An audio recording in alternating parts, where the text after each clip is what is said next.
carbon footprint. Okay, carbon footprint എന്താണെന്ന് പറഞ്ഞാൽ the amount of carbon dioxide released into the atmosphere as a result of the activities of a particular individual, organization or community. നമ്മൾ carbon credit എന്ന് പറയുന്നത് 1 ton of carbon dioxide emit ചെയ്യാനുള്ള permission ആയിരുന്നു പറയുന്നത് carbon credit എന്ന് പറയുന്നത്. ഇനി carbon trading എന്ന് പറഞ്ഞാൽ ഈ കാർബൺ ക്രെഡിറ്റ് അച്ചീവ് ചെയ്യാൻ ഇംപ്ലിമെന്റ് ചെയ്യുന്ന പ്രോഗ്രാംസിനെ. കാർബൺ ഫുട് പ്രിന്റ് എന്താണെന്ന് പറഞ്ഞാൽ the amount of carbon dioxide released. ഈ നമ്മൾ കാർബൺ ക്രെഡിറ്റ് ഒക്കെ അച്ചീവ് ചെയ്ത് കഴിഞ്ഞാൽ കാർബൺ ഡൈ ഓക്സൈഡ് എമിറ്റ് ചെയ്യുമല്ലോ, എമിറ്റ് ചെയ്യാനുള്ള പെർമിഷൻ നമുക്ക് കിട്ടിയല്ലോ. കാർബൺ ക്രെഡിറ്റ് അച്ചീവ് ചെയ്താലും ഇല്ലെങ്കിലും നമ്മൾ കാർബൺ ഡൈ ഓക്സൈഡ് എമിറ്റ് ചെയ്യപ്പെടുന്നുണ്ട് അല്ലെ. അങ്ങനെ എമിറ്റ് ചെയ്യപ്പെടുന്ന കാർബൺ ഡൈ ഓക്സൈഡിന്റെ എമൗണ്ടിനാണ് പറയുന്നത് carbon footprint. Okay, clear ആണല്ലോ? കാർബൺ ഫുട് പ്രിന്റോ? അതാ പറഞ്ഞത് കാർബൺ എത്ര ടണ്ണാണ് കാർബൺ ഡൈ ഓക്സൈഡ് എമിറ്റ് ചെയ്യുന്നത് കാൽക്കുലേറ്റ് ചെയ്തൂടെ. ഇപ്പൊ 1 ton carbon dioxide emit ചെയ്യുന്നുണ്ടെങ്കിൽ ആ 1 കാർബൺ ക്രെഡിറ്റ് ആണ്. അപ്പൊ ആ 1 ton എന്ന് പറയുന്ന ആ എമൗണ്ടിനാണ് പറയുന്നത് carbon foot print.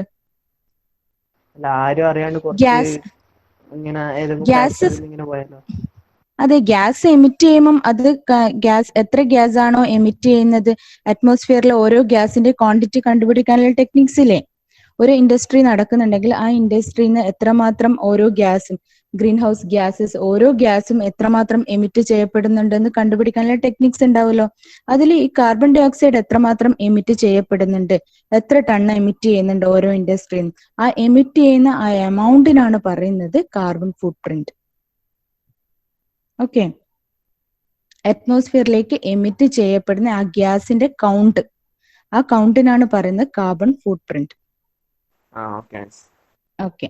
Carbon footprint is a measure of the exclusive total amount of carbon dioxide emissions that is directly and indirectly caused by an activity or product. Okay. ഒരു ഇൻഡസ്ട്രിയിൽ ഒരു എന്തെങ്കിലും ആക്ടിവിറ്റി നടക്കുമ്പോഴോ അല്ലെങ്കിൽ ഏതെങ്കിലും ഒരു പ്രൊഡക്റ്റ് ഉണ്ടാക്കുന്ന സമയത്ത് എത്രമാത്രം കാർബൺ ഡൈ ഓക്സൈഡ് എമിറ്റ് ചെയ്യപ്പെടുന്നുണ്ട്, കാർബൺ ഡൈ ഓക്സൈഡ് എത്രമാത്രം എമിഷൻ നടക്കുന്നുണ്ട്, ആ എമിഷൻ നടക്കുന്നതിന്റെ എമിറ്റ് ചെയ്യുന്ന ആ കാർബൺ ഡൈ ഓക്സൈഡിന്റെ ടോട്ടൽ എമൗണ്ട്, ടോട്ടൽ കൗണ്ട്, ആ കൗണ്ടിനാണ് പറയുന്നത് കാർബൺ ഫുട് പ്രിന്റ്. അത് ഡയറക്ട്ലി ആയാലും ഇൻഡയറക്ട്ലി ആയാലും. ഓക്കെ, ഒരു പ്രൊഡക്റ്റ് ഉണ്ടാക്കുന്ന അതിന്റെ ഫുൾ ലൈഫ് സൈക്കിളിൽ മൊത്തമായിട്ട് എമിറ്റ് ചെയ്യപ്പെടുന്ന കാർബൺ ഡൈ ഓക്സൈഡിന്റെ measure.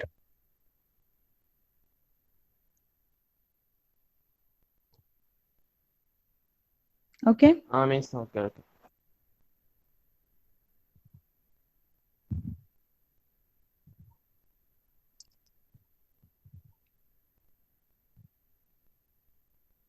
then how to reduce your carbon footprint. നമ്മൾ കാർബൺ ഫുട് പ്രിന്റ് എങ്ങനെയൊക്കെ നമുക്ക് റെഡ്യൂസ് ചെയ്യാൻ പറ്റും, അതിനുള്ള കീ പോയിന്റ്സ് ആണ് പറയുന്നത്.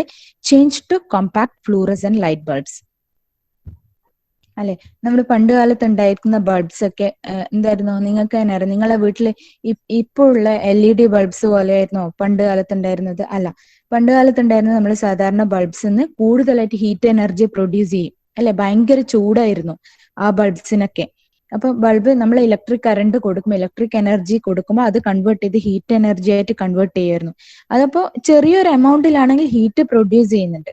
അപ്പൊ നമ്മള് ഗ്ലോബൽ വാർമിംഗ് എന്ന് പറയുന്നത് തന്നെ ആഗോള താപനം, ഹീറ്റ്, നമ്മൾ അറ്റ്മോസ്ഫിയറിൽ ഹീറ്റ് എനർജി കൂടുമ്പോഴാണ് ഗ്ലോബൽ വാർമിംഗ് ഉണ്ടാകുന്നത്. ഇതിനൊക്കെ ചെറിയ ചെറിയ റീസൺ ആയിരുന്നു ഇതുപോലെയുള്ള കാര്യങ്ങൾ. ഓക്കെ, അപ്പം പണ്ട് കാലത്ത് ഉണ്ടായിരുന്ന ബൾബ്സിന് കൂടുതലായിട്ടും ഹീറ്റ് എനർജി പ്രൊഡ്യൂസ് ചെയ്യും ഇപ്പോൾ ഉള്ള ബൾബ്സിനെ കമ്പയർ ചെയ്തിട്ട്. ഇപ്പോൾ ഉള്ള ലൈറ്റ് ഒക്കെ LED ലൈറ്റ്സിന്റെ പ്രത്യേകതയാണ് അതിൽ ഹീറ്റ് എനർജി ആയിട്ട് മാറുന്നത് വളരെ കുറവാണ്. ലെസ് എമൗണ്ട് ആയിട്ട് ഹീറ്റ് എനർജി പ്രൊഡ്യൂസ് ചെയ്യുന്നുള്ളൂ. അപ്പൊ നമ്മൾ എന്ത് ചെയ്യുക, change to compact fluorescent light bulbs. Okay, adjust your thermostat. Heat energy convert ചെയ്യാൻ വേണ്ടി തെർമോസ്റ്റാറ്റ് അഡ്ജസ്റ്റ് ചെയ്യാം. Use less hot water. ഇതൊക്കെ നമ്മൾ ഡേ ടു ഡേ ലൈഫിൽ തന്നെ കാർബൺ ഫുട് പ്രിന്റ് ഇത് ഇൻഡസ്ട്രിയിലുള്ള കാര്യങ്ങളല്ല പറയുന്നത്, നമ്മൾ തന്നെ ഡേ ടു ഡേ ലൈഫിൽ നമ്മൾ തന്നെ കൺട്രോൾ ചെയ്യാനുള്ള കാര്യങ്ങൾ. ഫുട് പ്രിന്റ് നമ്മളെ വീടുകളിൽ നിന്ന് നമ്മൾ ഇൻഡിവിജ്വൽ ആയിട്ട് തന്നെ നമുക്ക് അറ്റ്മോസ്ഫിയറിലേക്ക് അല്ലെ എൻവയോൺമെന്റിലേക്ക് എമിറ്റ് ചെയ്യപ്പെടുന്ന കാർബൺ ഡൈ ഓക്സൈഡിന്റെ ഹീറ്റ് എനർജി നമുക്ക് കൺട്രോൾ ചെയ്യാൻ പറ്റുന്ന സാഹചര്യങ്ങൾ, അതാണ് പറയുന്നത്. Use less hot water. Okay, hot water വളരെ കുറച്ച് ഉപയോഗിക്കുക. അത്യാവശ്യ സന്ദർഭങ്ങളിൽ മാത്രം ഹോട്ട് വാട്ടർ യൂസ് ചെയ്യാം. അവോയ്ഡ് പ്രൊഡക്റ്റ് വിത്ത് എക്സസീവ് പാക്കേജിങ്. അത് നമ്മൾ പറഞ്ഞിട്ടുണ്ടായിരുന്നു. എക്സസീവ് പാക്കേജിംഗ് ഉള്ള പ്രോഡക്ട്സ് നമ്മൾ അവോയ്ഡ് ചെയ്യാം. ഇപ്പം നമ്മൾ മാർക്കറ്റ്സ് നിന്നൊക്കെ വാങ്ങുന്ന അവൈലബിൾ ആയിട്ടുള്ള പല പ്രൊഡക്ട്സിലും പാക്കേജിങ് കൂടുതൽ അല്ലെ, 5ഉം 6ഉം 7ഉം പാക്കേജിംഗ് ഒക്കെ ഉണ്ടാവും. അപ്പൊ കൂടുതൽ പാക്കറ്റ്സ് ഉള്ള പ്രൊഡക്ട്സിന് എന്താ സംഭവിക്കുക, ഈ പാക്കറ്റ്സ് ഒക്കെ നമുക്ക് എങ്ങനെയാണ് ഡംപ് ചെയ്യാനുള്ള സോഴ്സ് ഉണ്ടാവില്ല. അപ്പൊ നമ്മൾ മിക്ക ആൾക്കാരും എന്ത് ചെയ്യും, ഒന്നുകിൽ അത് അലക്ഷ്യമായിട്ട് വലിച്ചെറിയും, അല്ലെങ്കിൽ അത് നമ്മൾ കത്തിക്കും. ഇങ്ങനെയുള്ള കേസിലൊക്കെ എന്താണ്, നമ്മൾ എൻവയോൺമെന്റൽ പൊല്യൂഷൻ ആണ് ഉണ്ടാവുന്നത്. പ്ലാസ്റ്റിക് കത്തിക്കുന്നത്, ബേൺ ചെയ്യുന്ന സമയങ്ങളിൽ എന്താണ്, ഗ്രീൻ ഹൗസ് ഗ്യാസസ് പലതും നമ്മൾ എൻവയോൺമെന്റിലേക്ക് എമിറ്റ് ചെയ്യുന്ന സാഹചര്യം ഉണ്ടാവുന്നുണ്ട്. അപ്പൊ ഇങ്ങനെയുള്ള കാര്യങ്ങളൊക്കെ നമ്മൾ അവോയ്ഡ് ചെയ്യാം. ഓക്കെ, അവോയ്ഡ് പ്രൊഡക്ട്സ് വിത്ത് എക്സസീവ് പാക്കേജിങ്. ഇനി റീസൈക്കിൾ മോർ. അപ്പൊ ഇങ്ങനെയുള്ള പ്രൊഡക്ട്സ് ഒക്കെ ഉണ്ടെങ്കിൽ കൂടുതലായിട്ടും റീസൈക്കിൾ ചെയ്യാം. Okay, turn of electronic devices. എല്ലാ ഇലക്ട്രോണിക് ഡിവൈസസും ആവശ്യം കഴിഞ്ഞാൽ ടേൺ ഓഫ് ചെയ്യുക, സ്വിച്ച് ഓഫ് ചെയ്യാം. Okay, then drive less. കുറച്ച് മാത്രം നമ്മളെ അത്യാവശ്യ സന്ദർഭങ്ങളിൽ മാത്രം ഡ്രൈവ് ചെയ്യാം. കൂടുതൽ ഇപ്പൊ തൊട്ടടുത്ത സ്ഥലങ്ങളിലൊക്കെ പോകണമെങ്കിൽ നമ്മൾ കാൽനടയായിട്ട് തന്നെ ബൈ വാക്ക് പോവുക. പിന്നെ ട്രാൻസ്പോർട്ടേഷൻ കുറക്കുക. ഇപ്പം നമ്മൾ കൂടുതലും പബ്ലിക് ട്രാൻസ്പോർട്ടേഷൻ യൂസ് ചെയ്യാം. ഇപ്പം തന്നെ ഈ കൊറോണ ഇഷ്യൂയിൽ തന്നെ എന്താണ് നടക്കുന്നത്, എല്ലാവരും പബ്ലിക് വെഹിക്കിൾസ് ആണ് യൂസ് ചെയ്യുന്നത് അല്ലെ. നമുക്കൊരു ടൗണിൽ പോയാൽ ഒരു വണ്ടി പാർക്ക് ചെയ്യാനോ നമുക്കൊന്ന് നടക്കാൻ പോലും സ്ഥലമില്ലാത്ത അവസ്ഥയാണ്. ഇതൊക്കെ എൻവയോൺമെന്റൽ പൊല്യൂഷൻ, എയർ പൊല്യൂഷന് പ്രധാന കാരണമാണ്. ഇപ്പൊ കൂടുതലും ആരും പബ്ലിക് ട്രാൻസ്പോർട്ട് യൂസ് ചെയ്യുന്നില്ല. ബസ്സിലൊക്കെ പോകുന്നത് വളരെ കുറവാണ് അല്ലെ. എല്ലാവരും സ്വന്തമായിട്ടുള്ള പേഴ്സണൽ ആയിട്ടുള്ള വെഹിക്കിൾസ് ആണ് യൂസ് ചെയ്യുന്നത്. അങ്ങനെ വെഹിക്കിൾസ് കൂടുതൽ യൂസ് ചെയ്യുമ്പോൾ എന്താണ്, നമ്മളെ അറ്റ്മോസ്ഫിയറിലേക്ക് കൂടുതലായിട്ടും കാർബൺ മോണോക്സൈഡ് പോലുള്ള ഗ്യാസസ് എമിറ്റ് ചെയ്യുന്നു. അത് നമ്മളെ എൻവയോൺമെന്റിനെ പൊല്യൂട്ടഡ് ആക്കുന്നു. ഇപ്പൊ കാർബൺ ഫുട് പ്രിന്റ് ഇൻക്രീസ് ചെയ്യാനുള്ള റീസൺ ആണ് ഒന്നിത് അല്ലെ. Carbon dioxide, carbon monoxide പോലുള്ള ഗ്രീൻ ഹൗസ് ഗ്യാസസ് എൻവയോൺമെന്റിലേക്ക് കൂടുതലാവുമ്പോൾ കാർബൺ ഫുട് പ്രിന്റിന്റെ കൗണ്ട് ഇൻക്രീസ് ചെയ്യുന്നു. ഓക്കെ, അപ്പൊ അതിന്റെ ഒരു പോയിന്റ് ആണ്, അതിനെ എങ്ങനെ റെഡ്യൂസ് ചെയ്യാന്നുള്ള ഒരു പോയിന്റ് ആണ് ഡ്രൈവ് ലെസ്. നമ്മൾ കുറച്ച് മാത്രം വാഹനങ്ങൾ അത്യാവശ്യത്തിന് മാത്രം യൂസ് ചെയ്യാം. ചെക്ക് യുവർ ടയേഴ്സ് അല്ലെ, നമ്മളെ വെഹിക്കിൾസിന്റെ ടയേഴ്സ് ചെക്ക് ചെയ്യാം. കാരണം ടയേഴ്സിൽ ഫ്രിക്ഷണൽ ഫോഴ്സ് ഉണ്ട് അല്ലെ, ടയറും റോഡും തമ്മിൽ. പിന്നെ ചില കേസിലൊക്കെ നമ്മൾ കണ്ടിട്ടുണ്ടാവുമല്ലോ, ഇപ്പം നല്ല കയറ്റുള്ള സ്ഥലങ്ങളിലേക്കൊക്കെ പോകുമ്പോൾ ടയർ ഒരഞ്ഞിട്ട് അതിൽ നിന്ന് ഒരു ഗ്യാസ് പ്രൊഡ്യൂസ് ചെയ്യുന്നുണ്ട് അല്ലെ. നമ്മൾ എൻവയോൺമെന്റിലേക്ക് ടയർ കത്തിയിട്ടൊക്കെ ഗ്യാസസ് പ്രൊഡ്യൂസ് ചെയ്യുന്നുണ്ട്. അപ്പം ടയേഴ്സ് ഒക്കെ എഞ്ചിന്റെയും വെഹിക്കിൾസിന്റെ ഒക്കെ ടയേഴ്സ് ഒക്കെ പ്രോപ്പർ ടൈമിൽ ചെക്ക് ചെയ്യാം. പ്ലാന്റ് എ ട്രീ, അത് വെരി വെരി ഇമ്പോർട്ടന്റ് ആണ്. എന്തിലും എൻവയോൺമെന്റ് പൊല്യൂഷൻ ഉണ്ടാവുന്നതിന്റെ മെയിൻ റീസൺ എന്ന് പറയുന്നത് ഡീഫോറസ്റ്റേഷൻ ആണ്. അപ്പൊ കാർബൺ ഫുട് പ്രിന്റ് കൺട്രോൾ ചെയ്യാനും കാർബൺ ഫുട് പ്രിന്റ് കുറക്കാനും നമ്മൾ ട്രീസ് പ്ലാന്റ് ചെയ്യാം, മാക്സിമം ട്രീ പ്ലാന്റ് ചെയ്യാം. ഓക്കെ, ഓഡിബിൾ ആണല്ലോ. എന്തെങ്കിലും കുഴപ്പമുണ്ടെങ്കിൽ നിങ്ങൾ പറയണേ. ഓക്കെ, ഇനി റെഡ്യൂസ് ചെയ്യാനുള്ള പോയിന്റ് ഇപ്പം പറഞ്ഞ പോയിന്റ്സ് തന്നെയാണ്. Switch off the light. Lights നമുക്ക് ആവശ്യം കഴിഞ്ഞാൽ നമ്മൾ ഓഫ് ചെയ്യാം. ലൈറ്റ്സ് കൂടുതലായിട്ട് വർക്ക് ചെയ്യുമ്പോൾ എന്താണ്, ചെറിയ എമൗണ്ടിലാണ് ഹീറ്റ് എനർജി പ്രൊഡ്യൂസ് ചെയ്യുന്നുണ്ട്. അതിനുള്ള സന്ദർഭം ഉണ്ടാക്കാതെ switch off the light properly. Take the stairs അല്ലെ, നമ്മള് ലിഫ്റ്റ്, എസ്കലേറ്റർ ഇങ്ങനെയൊന്നും യൂസ് ചെയ്യാതെ, ഇതൊക്കെ യൂസ് ചെയ്യുമ്പോഴേക്കാളും നല്ലത് നമ്മൾ സ്റ്റെയർസ് യൂസ് ചെയ്യാം. Take the stairs. A C on, shut the windows. A C on ചെയ്യുന്ന സമയത്ത് അതിന്റെ എനർജി റിലീസ് കൂടുതൽ പുറത്തേക്ക് റിലീസ് ചെയ്യുന്ന സാഹചര്യം ഒഴിവാക്കിയിട്ട് shut the windows. A C on ചെയ്യുമ്പോൾ വിൻഡോസ് ഒക്കെ ക്ലോസ് ചെയ്യാം. Take shorter showers. Power down laptops. Use ചെയ്ത് കഴിഞ്ഞാൽ പവർ ഓഫ് ചെയ്യാം. Unplug electronic not in use. നമ്മൾ യൂസ് ചെയ്യാത്ത സന്ദർഭങ്ങളിൽ ഇലക്ട്രോണിക് ഡിവൈസസ് ഒക്കെ അൺപ്ലഗ് ചെയ്യാം. പിന്നെ പ്ലഗിൽ ചില ആൾക്കാർ പ്ലഗ് കുത്തി വെച്ചിട്ടുണ്ടാവും, പക്ഷെ സ്വിച്ച് ഓൺ ചെയ്തിട്ടുണ്ടാവില്ല. പക്ഷെ അങ്ങനെയുള്ള കേസ്, ഇപ്പൊ മൊബൈൽ ഫോൺസ് ഒക്കെ ചില കേസിൽ എന്താവും, നമ്മള് ഡിസ്കണക്ട് ചെയ്യും അല്ലെ. ചാർജറിന് ഫോൺ ഡിസ്കണക്ട് ചെയ്യാം, പക്ഷെ സ്വിച്ച് ഓഫ് ചെയ്തിട്ടുണ്ടാവില്ല. ഇങ്ങനെയുള്ള കേസിലൊക്കെ ചെറിയ എമൗണ്ടിൽ എനർജി ലൂസ് ചെയ്യുന്നുണ്ട്. അപ്പൊ അങ്ങനെയുള്ള സന്ദർഭങ്ങളൊക്കെ നമ്മൾ അവോയ്ഡ് ചെയ്യുക. Unplug electronic not in use. Keep room temperature moderate. Do full loads of laundry. Laundry ഒക്കെ നമ്മൾ വാഷിങ്ങിന്റെ സമയത്തൊക്കെ കുറച്ച് ഇട്ടിട്ട് വാഷ് ചെയ്യുന്നതിന് പകരം നമുക്ക് ആ ഒരു മെഷീനിൽ അതിന് കേപ്പബിൾ ആയിട്ടുള്ള എമൗണ്ട്സ് ഒരുമിച്ചിട്ട് വർക്ക് ചെയ്യാം അല്ലെ. കൂടുതൽ ടൈം വർക്ക് ചെയ്യുമ്പോൾ കൂടുതൽ ഇലക്ട്രിക് എനർജി ഇങ്ങനെ പോകും. അപ്പം നമുക്ക് ആവശ്യമുള്ളത് മാത്രം കുറച്ച് കുറച്ച് വാഷ് ചെയ്യാതെ ലോണ്ടറിയിൽ ഫുൾ ലോഡ് യൂസ് ചെയ്യാം. Use fewer or share appliances, switch to LED bulbs. ഞാൻ പറഞ്ഞു LED ബൾബ്സ് ഒക്കെ യൂസ് ചെയ്യാം. പണ്ട് കാലത്തുള്ള ബൾബ്സ് ഒക്കെ ഇപ്പൊ കുറവാണ് അല്ലെ. അതിന്റെയൊക്കെ റീസൺ ഇതാണ്, നമ്മളെ എൻവയോൺമെന്റിലേക്ക് ചെറിയ എമൗണ്ടിലായാലും ഹീറ്റ് എനർജി പോകുന്നുണ്ട്. അത് റെഡ്യൂസ് ചെയ്യാൻ വേണ്ടിയിട്ടാണ് ഇപ്പൊ LED ബൾബ്സ് ഒക്കെ അവൈലബിൾ ആയിട്ടുള്ളത്. ഇനി ഇതേപോലെ തന്നെ 10 tips for reducing a carbon footprint. Carpooling at least once a week. Go 1 week without using disposable cups given to you at coffee shops. Disposable cups ഒക്കെ എന്താണ്, പ്ലാസ്റ്റിക്കിന്റെ കണ്ടന്റ് ഉണ്ടാവും അല്ലെ, ഒരു പരിധി വരെ ഉണ്ടാവും. അപ്പൊ അങ്ങനെയുള്ളതൊക്കെ അവോയ്ഡ് ചെയ്യാം. Try turning off lights in an empty room at home or in your dorm. Instead of eating lunch on campus, try packing a waste-free lunch.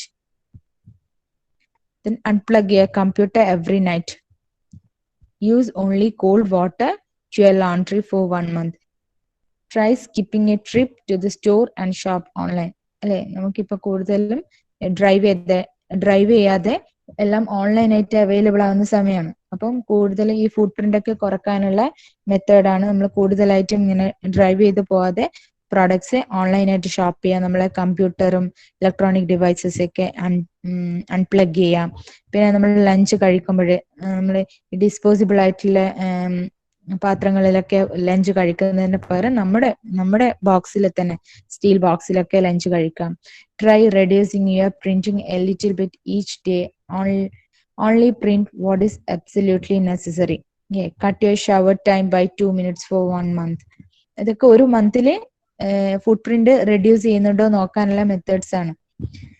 Reduce your bottle water consumption for 7 days.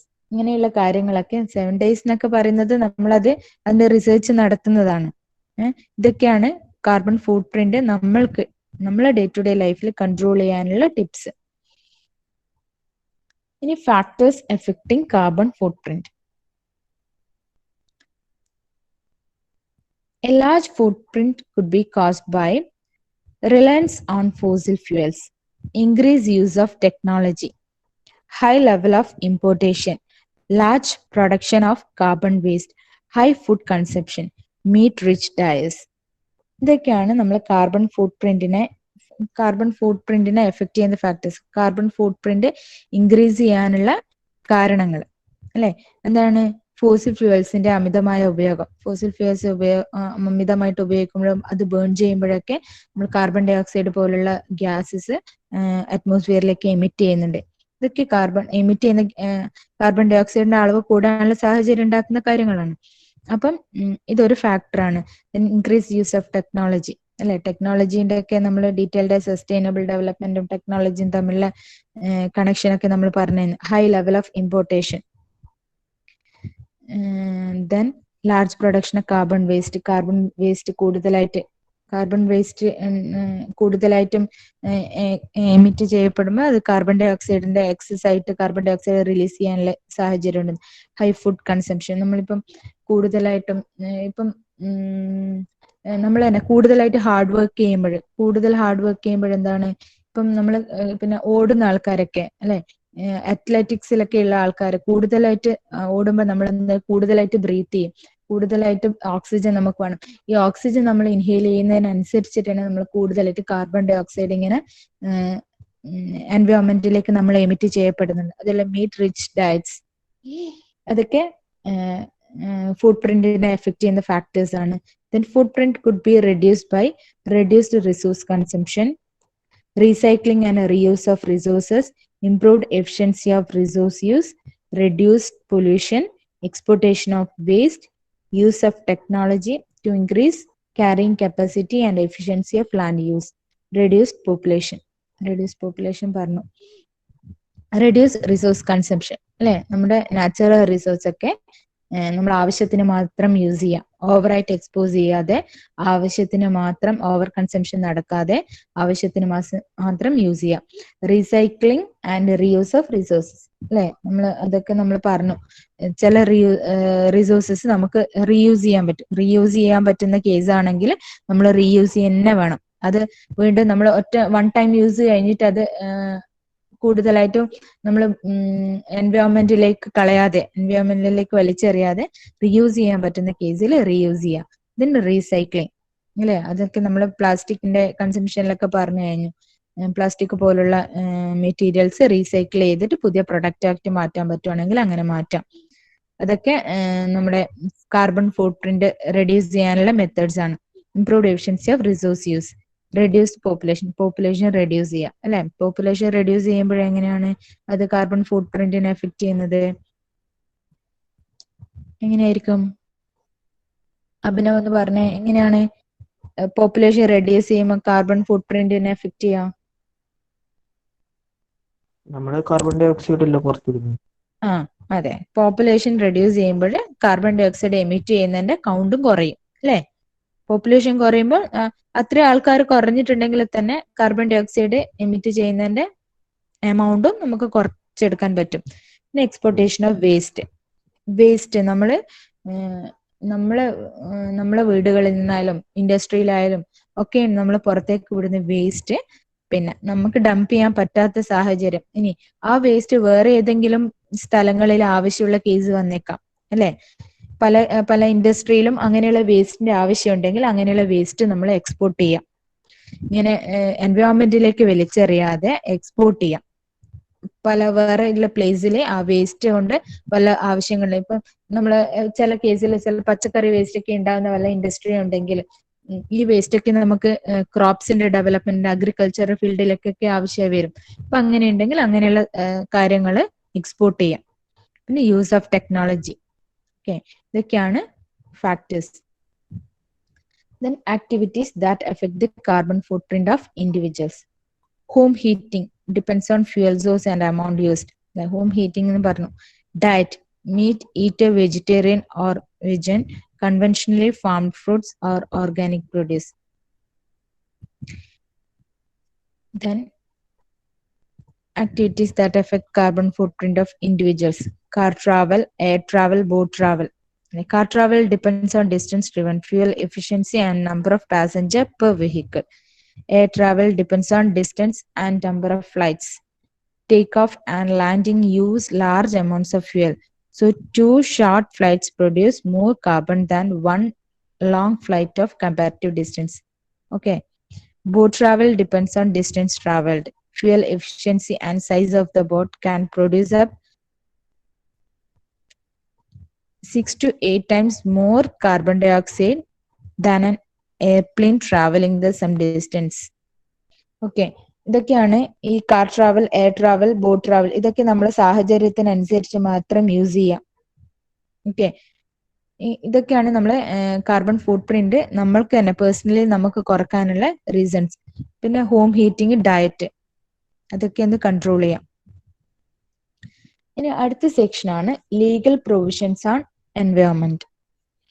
നമ്മൾ environment protect ചെയ്യാൻ വേണ്ടിയിട്ടുള്ള legally എന്തൊക്കെ actions ഉണ്ട്, അല്ലെ legally act ഒക്കെ നിലവിലുണ്ട് നമ്മളെ environment protect ചെയ്യാൻ വേണ്ടിയിട്ട്. അങ്ങനെയുള്ള ആക്ട്സ് എന്തൊക്കെയാണ്, അതാണ് നമ്മൾ നോക്കുന്നത്. Okay, in the constitution of India it is clearly stated that it is the duty of the state to protect and improve the environment and to safeguard the forest and wildlife of the country. അല്ലെ, നമ്മുടെ Indian ഭരണഘടനയിൽ തന്നെ വ്യക്തമായി പറഞ്ഞിട്ടുണ്ട് ഓരോ ഇൻഡിവിജ്വലിന്റെയും ഡ്യൂട്ടിയാണ് protect and improve the environment. നമ്മുടെ എൻവയോൺമെന്റിനെ പ്രൊട്ടക്ട് ചെയ്യാം, നമ്മുടെ എൻവയോൺമെന്റിനെ കാത്തു സൂക്ഷിക്കുക എന്നുള്ളത് ഇന്ത്യൻ ഭരണഘടനയിൽ തന്നെ ഓരോ ഇൻഡിവിജ്വലിന്റെയും ഡ്യൂട്ടി ആയിട്ട് പറഞ്ഞിട്ടുണ്ട്. ഓക്കെ, മാത്രമല്ല ഫോറസ്റ്റ്, വൈൽഡ് ലൈഫ് ഇതൊക്കെ നമ്മൾ സംരക്ഷിക്കണം. Okay, it imposes a duty on every citizen to protect and improve the natural environment, including forest, lakes, rivers, and wildlife. Forest, reverse, lakes, wild life ഇങ്ങനെയുള്ള കാര്യങ്ങളൊക്കെ നമ്മുടെ എൻവയോൺമെന്റുമായിട്ട് relate ചെയ്യുന്ന എല്ലാ natural എൻവയോൺമെന്റ്സും നമ്മൾ ഓരോരുത്തരും പ്രൊട്ടക്ട് ചെയ്യേണ്ടതാണ്. ഇങ്ങനെയൊരു അതൊക്കെ നമ്മളെ ഡ്യൂട്ടിയാണെന്ന് ഇന്ത്യൻ ഭരണഘടന, നമ്മളെ കോൺസ്റ്റിറ്റ്യൂഷൻ ഓഫ് ഇന്ത്യയിൽ തന്നെ അത് വ്യക്തമായിട്ട് പറഞ്ഞിട്ടുണ്ട്. Reference to the environment has also been made in the directive principle of state policy as well as the fundamental rights. The Department of Environment was established in India 1980 to ensure a healthy environment for the country. This later became the Ministry of Environment and Forest in 1985. 1980 തന്നെ department of environment എന്ന് പറഞ്ഞിട്ട് നമ്മളെ ഇന്ത്യയിൽ establish ചെയ്തിട്ടുണ്ടായിരുന്നു. Department of environment അതിൽ തന്നെ പറയുന്നുണ്ട് നമ്മളെ നാച്ചുറൽ എൻവയോൺമെന്റ് ഒക്കെ പ്രൊട്ടക്ട് ചെയ്യാൻ. അത് പിന്നീട് 1985 ministry of environment and forest എന്ന് പറഞ്ഞിട്ട് മാറിക്കഴിഞ്ഞു. ഓക്കെ, ഓഡിബിൾ ആണല്ലോ അല്ലെ?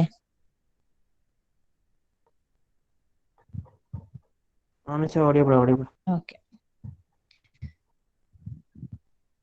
Then an act to provide for the protection and improvement of environment was needed. അല്ലെ, നമ്മൾ ഓരോരുത്തരും ഇപ്പം നമുക്ക് ഇൻഡിവിജ്വലി ഇതിനെ പറ്റിയിട്ട് അവയർനെസ് കിട്ടണമെങ്കിൽ ഇങ്ങനെ ഈ എൻവയോൺമെന്റിനെ പ്രൊട്ടക്ട് ചെയ്യാനുള്ള ഒരു ആക്ട് നിലവിൽ വരണം. എന്നാലേ ഇൻഡിവിജ്വൽ ആയിട്ട് ഓരോരോ ആൾക്കാരും അതിനു വേണ്ടിയിട്ട് ശ്രമിക്കുള്ളൂ. ഇങ്ങനെ ഒരു നിയമം വന്നിട്ടില്ലെങ്കിലോ അതിനെ പറ്റിയിട്ട് അവയർനെസ് ഉള്ള ആൾക്കാരത് ശ്രദ്ധിക്കും, അല്ലാത്ത ആൾക്കാരോ അതിനെ പറ്റിയിട്ട് ബോധം ഉണ്ടാവില്ല അല്ലെ. അതിനു വേണ്ടിയിട്ടാണ് ഇങ്ങനെ ഒരു ആക്ട്, എൻവയോൺമെന്റിനെ പ്രൊട്ടക്ട് ചെയ്യാനുള്ള ഒരു ആക്ട് ആവശ്യമുള്ള സാഹചര്യം വന്നു.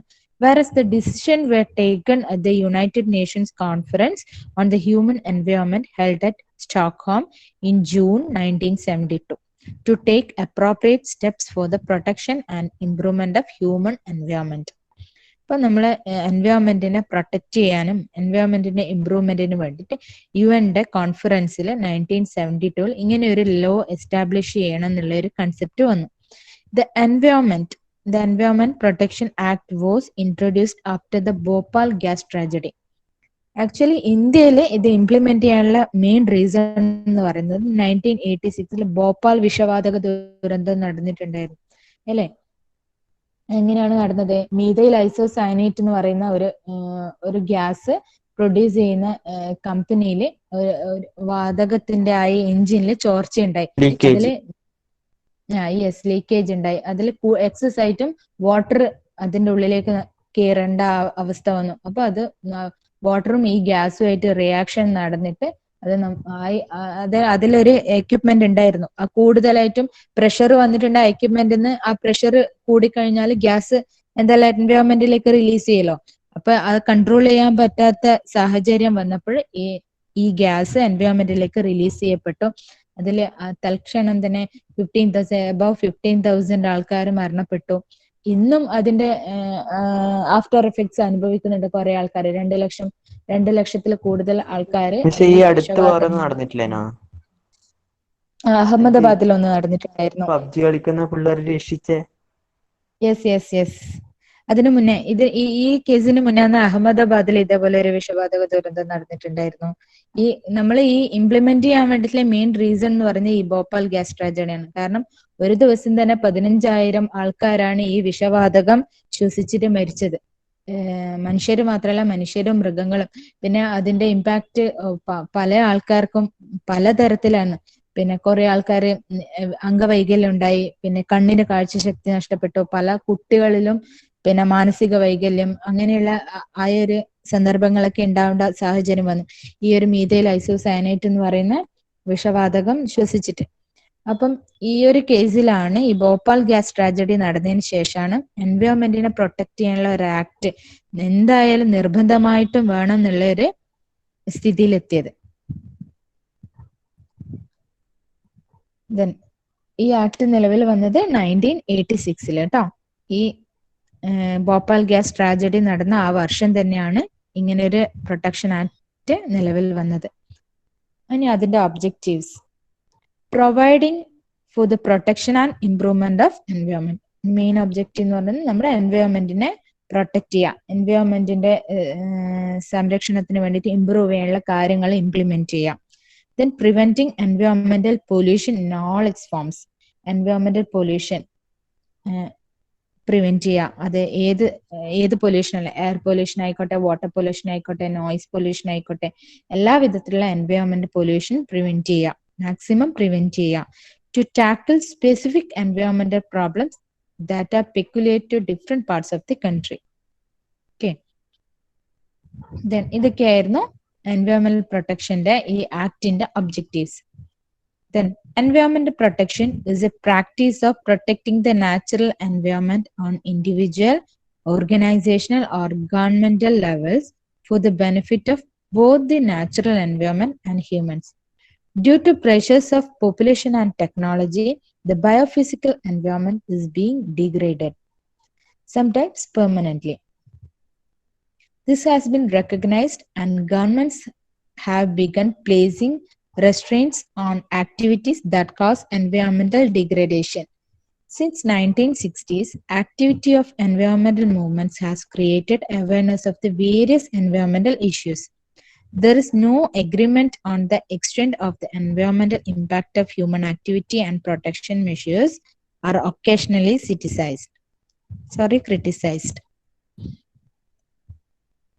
Then Environmental Protection Act. അതിന്റെ എൻവയോൺമെന്റൽ പ്രൊട്ടക്ഷൻ ആക്ടിന്റെ മീനിങ് ആൻഡ് ഡെഫിനിഷൻ ഇത് ഇമ്പോർട്ടന്റ് ആണ്.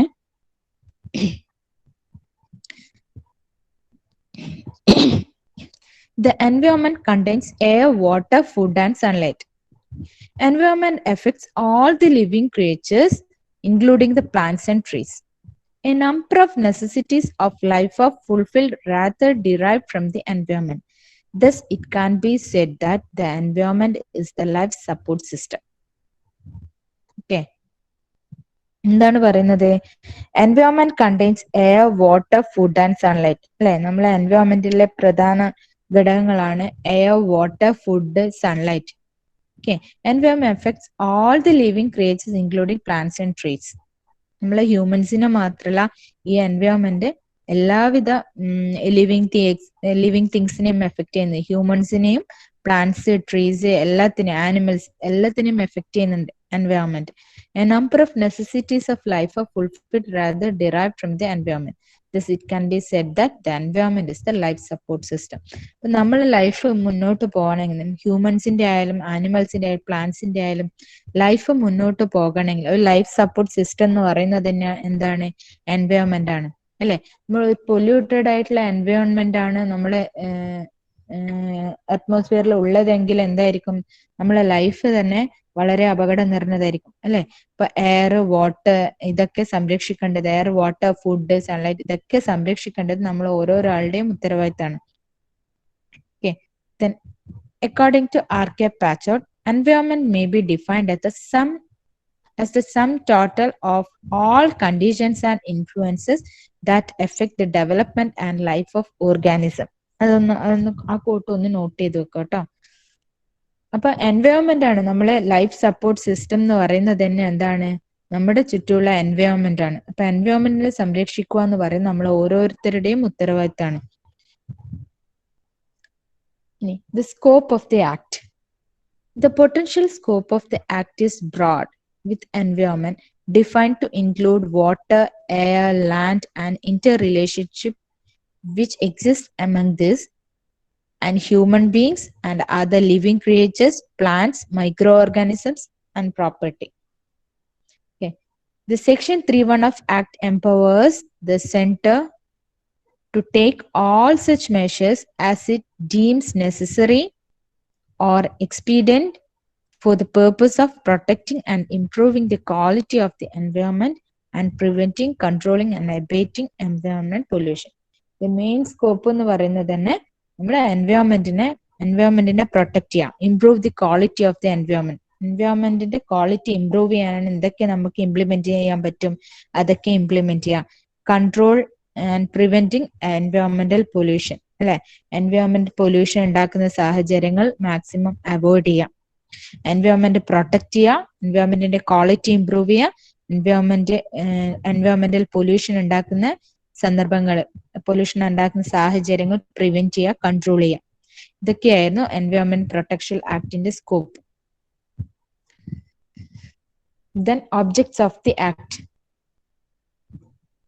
The Environment Protection Act 1986 came into force from 19th November 1986, published in the Gazette of India on 12th November 1986. ഗസറ്റിൽ publish ചെയ്തത് 12th November 1986 ഇത് നിലവിൽ വന്നത് environment protection act നിലവിൽ വന്നത് 19th November 1986 അപ്പൊ dates ഒന്നും മറക്കാതെ ഓർത്തു വെക്കും കേട്ടോ. 19th November 1986 environment protection act നിലവിൽ വന്നത്. ഇതിന്റെ മെയിൻ ഒബ്ജക്റ്റീവ്സ് എന്തൊക്കെയാണെന്ന് നോക്കാം. To protect and improve the environment quality. നമ്മൾ എൻവയോൺമെന്റിനെ പ്രൊട്ടക്ട് ചെയ്യാം, എൻവയോൺമെന്റിന്റെ ക്വാളിറ്റി ഇംപ്രൂവ് ചെയ്യാം. To establish an authority to study, plan and implement long term requirement of എൻവയോൺമെന്റൽ സേഫ്റ്റി.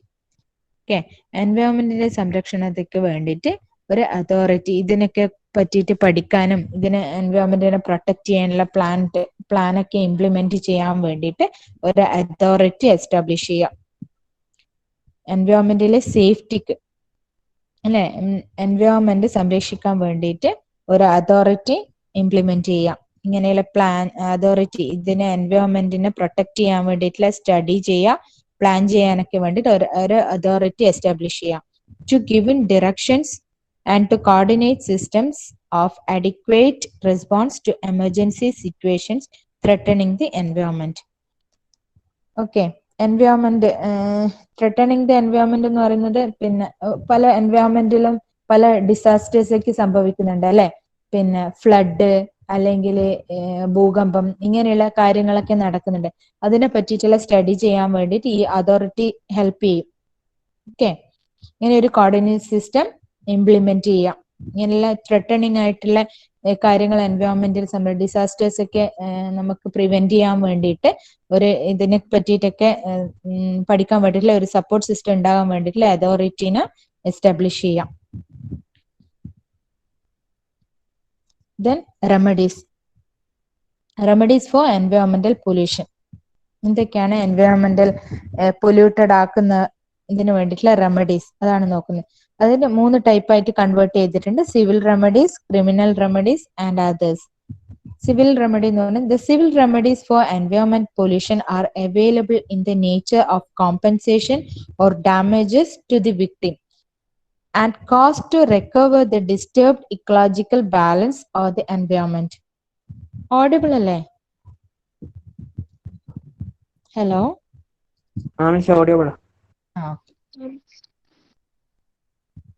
ഓക്കെ. സിവിൽ റെമഡി എന്ന് പറയുന്നത് ഇപ്പം എൻവയോൺമെന്റിനെ പൊല്യൂട്ടഡ് ആക്കുന്ന ആൾക്കാർക്ക് അല്ലെ.